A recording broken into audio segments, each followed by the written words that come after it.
Le Made in France avec Anissé Mbida. Bonjour Anissé. Bonjour Thomas, bonjour Julie, bonjour Céline, bonjour à tous. Ce matin, l'histoire d'un pari gagnant, celui de relancer la fabrication de doudous et de peluches en Bretagne. Moi, c'est Virginie. Oui, en Bretagne, Oui, c'est précisément. Virginie, mais c'est pas l'intention y était, ma chère Virginie. Ça vient du cœur, en tout cas. Oui, donc en Bretagne, on part en Bretagne et précisément à Châteaubourg, juste à côté de Rennes. Le département, c'est l'Ille-et-Vilaine de 35. Alors, c'est une très belle histoire, Virginie. Celle de 5 Vas-y, rattrape-toi. couturière.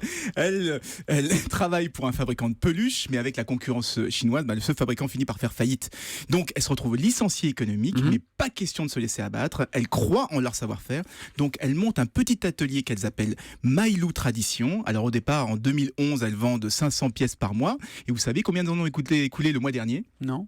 4000, Wow. 8 fois plus. Donc, le pari est complètement gagné. Mais qu'est-ce qu'elles font que leur ancien employeur ne faisait pas alors ? Eh bien, elles travaillent sur des petites séries. Elles peuvent personnaliser les doudous, les peluches avec le nom de l'enfant, avec un design particulier. Et surtout, elles mettent leur savoir-faire au service d'autres entreprises. Par exemple, un club sportif qui veut une mascotte, eh bien, elles vont lui faire un doudou particulièrement spécial.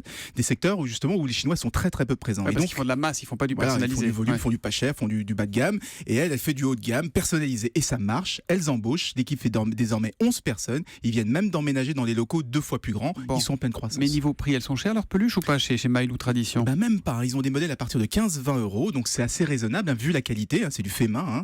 Mais ce que j'aime, c'est qu'on perpétue le savoir-faire. Nos ouvrières aujourd'hui, elles forment des plus jeunes, et surtout elles prouvent qu'il n'y a pas de fatalité, qu'on peut encore faire des peluches et des doudous en France, et en plus à la main. Dis donc, Maman Noël, vous voudriez pas souffler à Papa Noël d'aller se fournir un peu chez Maïlou Oui, Tradition Maïlou, vous écrivez ça comment ? Maï, comme la maille des pulls ? Exactement. M-A-I-2-L-E ? M-A-I-L-O-U.